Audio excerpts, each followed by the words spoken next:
3 वर्षापूर्वी ॲफिडेविट करून खोटे आरोप लावायला सांगितले. मी ते ॲफिडेविट करून देण्यास नकार दिला. त्याच्यामुळे माझ्यावर ईडी आणि सीबीआयच्या माध्यमातून कारवाई करून मला अटक करण्यात आली. आपल्यासोबत राज्याचे माजी गृहमंत्री अनिल देशमुख आहेत. अनिलजी, काल श्याम मानव यांनी पत्रकार परिषद घेतली आणि एक दावा त्यांनी केला की तुम्हाला 4 प्रतिज्ञापत्र मागण्यात आले होते आणि त्या मोबदल्यात तुमची ईडीच्या प्रकरणातून सुटका केली जाईल असं एक ऑफर तुम्हाला देण्यात आलं होतं. उद्धव ठाकरे, आदित्य ठाकरे, अनिल परब आणि अजित पवार यांना अडकवा आणि तुमची सुटका करून घ्या असे ऑफर तुम्हाला होते. 3 वर्षापूर्वी देवेंद्र फडणवीस यांनी त्याचा अतिशय जवळचा माणूस माझ्याकडे पाठवला. त्यांनी माझा देवेंद्र फडणवीसशी फोनवर बोलणं करून दिलं. अनेकदा त्यांनी बोलणं करून दिलं. त्यांनी नंतर मला सांगितलं, देवेंद्र फडणवीसनी त्या माणसाच्या तरी त्यांनी एक लिफाफा माझ्याकडे पाठवला आणि त्यांनी सांगितलं की या 4 मुद्द्याचं तुम्ही ॲफिडेविट करून द्या.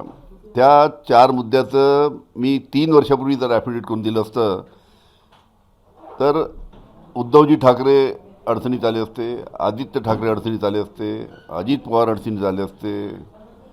असे 4 ॲफिडेविट त्यांनी करून द्यायला सांगितले होते 3 वर्षापूर्वी. मी त्यांना स्पष्ट सांगितलं की अनिल देशमुख कोणावरही खोटे आरोप करणार नाही आणि हे सांगितल्यामुळे ॲफिडेविट करून देण्यासाठी नकार दिल्यामुळे माझ्या मागे ईडी सीबीआय लावून मला अटक करण्यात आली. काल श्याम मानव यांनी जे 4 प्रतिज्ञापत्रांचा उल्लेख केला जो तुम्ही म्हणताय त्याच्यामध्ये उद्धव ठाकरे यांनी 100 कोटी रुपयांची वसुली मागितली, हा एक पहिला प्रतिज्ञापत्र. पहिली त्यांनी सांगितलं की उद्धव ठाकरेंवर मी खोटा आरोप लावायचा की यांनी महानगरपालिकेच्या निवडणुकीसाठी मला पैसे जमवायला सांगितले, हा खोटा आरोप मी त्यांच्यावर लावायचा. आदित्य ठाकरेवर खोटा आरोप लावायचा मी की आदित्य ठाकरेंनी दिशा सॅलियनवर रेप केला आणि तिला बाल्कनीतून ढकलून दिला, हा आदित्य ठाकरेवर खोटा आरोप लावायचा. अजित पवारवर खोटा आरोप मी लावायचा की गुटख्याच्या बाबतीत खोटा आरोप लावायचा. असे आणि अनिल परब असे 4 लोकांच्या बाबतीत त्यांनी मला 3 वर्षापूर्वी ॲफिडेविट करून खोटे आरोप लावायला सांगितले.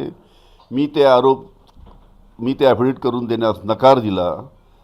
त्याच्यामुळे माझ्यावर ईडी आणि सीबीआयच्या माध्यमातून कारवाई करून मला अटक करण्यात आली आणि जे ॲफिडेविट करून मला देण्यात सांगितलं त्याचे पुरावेसुद्धा माझ्याकडे आहे. कोण माणूस आला होता, काय आला होता, वेळ आल्यावर मी ते सांगेल तुम्हाला. त्या माणसाला कोणी पाठवलं होतं?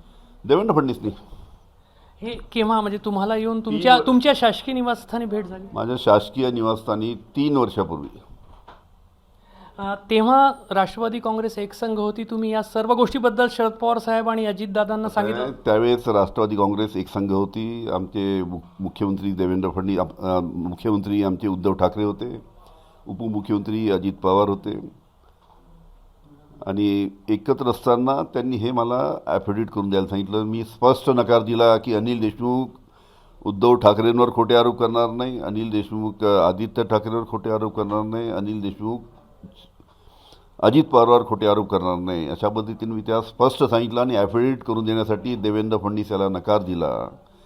त्याच्यामुळे माझ्यावर कारवाई करण्यात आली, खोटी कारवाई करण्यात आली, खोटे आरोप करण्यात आले, ईडी सीबीआय लावण्यात आली आणि मला जेलमध्ये टाकण्यात आलं. तर मी जर हे ॲफिडेविट 3 वर्षापूर्वी करून दिलं असतं तर 3 वर्षापूर्वीच आमचं तेव्हाचं सरकार पडलं असतं. तुम्ही श्याम मानव असे म्हणाले की त्याच्यानंतर एक दुसरा ऑफर दिला होता, ठीक त्यांना अडकवू नका, मात्र बाकी 3 लोकांच्या विरोधात आरोप करा आणि ईडीमधून सुटका करून घ्या, असं पुन्हा एकदा तुम्हाला संपर्क करण्यात आला, असा ऑफर देण्यात आला. बरोबर आहे. त्यांनी सांगितलं की अजित पवार तुमच्या पक्षाचे नेते आहेत, तुमचे उपमुख्यमंत्री आहेत, त्यांच्या विरुद्ध तुम्हाला ॲफिडेविट करून देण्यासाठी थोडी अडचण असेल तर मग त्यांचं नाव बाजूला ठेवा, पण उद्धव ठाकरेवर आरोप करा, आदित्य ठाकरेवर आरोप करा, अनिल परबवर आरोप करा. तुम्ही अजित पवार, शरद पवारांना हे तेव्हा सांगितलं होतं? तुमच्याकडे पुरावे आहेत, तुम्ही म्हणतायत वेळ आल्यावर तुम्ही समोर आणणार, तुम्ही न्यायालयात जाणार आहे? मी पुराव्याशिवाय बोलत नाही. भविष्यात पुरावे समोर आणणार?